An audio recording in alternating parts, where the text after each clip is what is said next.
Okay નમસ્કાર ખેડૂત મિત્રો। આજે આપણે તારીખ 9/12/2025ના રોજ મહેસાણા તાલુકાના બાજુમાં આવેલા આંબલિયાસરની બાજુમાં ધનપુરા ગામની અંદર એક ફાર્મરના ત્યાં ઉત્સવ સીડનું જય પ્લસ વેરાયટીની વાવેતર કરેલું હતું। તો અત્યારે આપણે એક ફિલ્ડ જોવા માટે આવેલા હતા। જો કે ફાર્મર આપણી પાસે જ છે, તો આપણે ફાર્મરનું બી થોડો અભિપ્રાય લઈ લઈશું અને ફિલ્ડ કેવો છે, આ પહેલીવાર જે વેરાયટી લગાવી છે તો એમને બીજી અન્ય વેરાયટી કરતાં શું અલગ લાગ્યું, આની અંદર શું ટ્રીટમેન્ટ કરી છે, કયો ગાળો રાખ્યો છે, બધી જ વાત આપણે ફાર્મર જોડમાંથી કરી લેશું। તો ખેડૂત મિત્રો, ઉત્સવ સીડની જય પ્લસ વેરાયટીની વાત કરીએ છીએ આપણે। તો હવે આપણે ખેડૂત મિત્રને જ કહેશું કે આ વેરાયટી વિશે થોડી ઘણી આપણે બીજા અન્ય ખેડૂતોને માહિતી આપશે।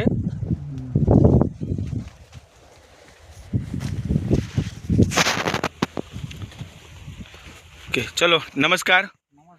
શું નામ તમારું સાહેબ? પટેલ મહેન્દ્ર કુમાર કરશનભાઈ। કયું ગામ? ધનપુરા, તાલુકો? મહેસાણા, જિલ્લો? મહેસાણા। અને તમારો મોબાઈલ નંબર બોલશો એકવાર? 97 ઓકે, હવે તમે આ જે દિવેલાની આ જે વેરાયટી લગાવેલી છે જય પ્લસ વેરાયટી, તો જય પ્લસ તમે પહેલી જ વખત વાવી છે? પહેલી જ વખત। તો પહેલી જ વખત વાવી તો તમને આને બીજી વેરાયટી કરતાં શું તમને અલગ લાગ્યું આમાં? આમાં ફૂટમાં સારું હોય ને માળોમાં સારું રહેશે। બરોબર, બીજી વેરાયટી કરતાં ફૂટ અને માળોમાં સારું રહે છે। આની અંદર કયો ગાળો તમે મેન્ટેન કરેલો છે? 6-3નો ગાળો।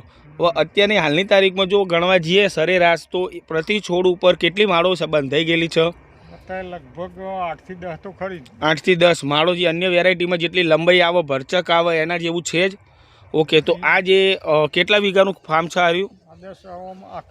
નહીં, દિવેલા રાજ પ્લસ ખાલી 1.5 વીઘામાંથી આજે અત્યારે હાલની તારીખમાં જે દિવેલો ઊભો છે એના અંદાજે જો આપણે અંદાજે ડેટા ચેક કરવા જઈએ તો આની અંદરથી કેટલા ઉત્પાદનની અપેક્ષા રાખો તમે? લગભગ 45 થી 50 વીઘે 45 થી 50 પણ જેવું ઉત્પાદન આવી જશે।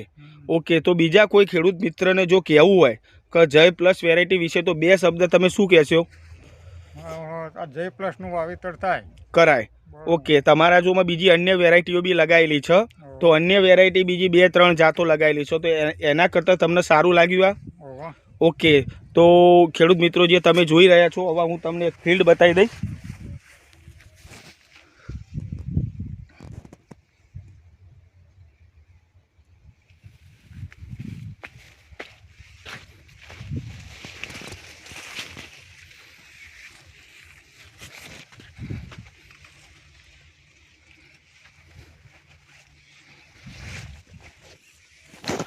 તો ખેડૂત મિત્રો, જો તમારે બીજી કોઈ માહિતી આ દિવેલા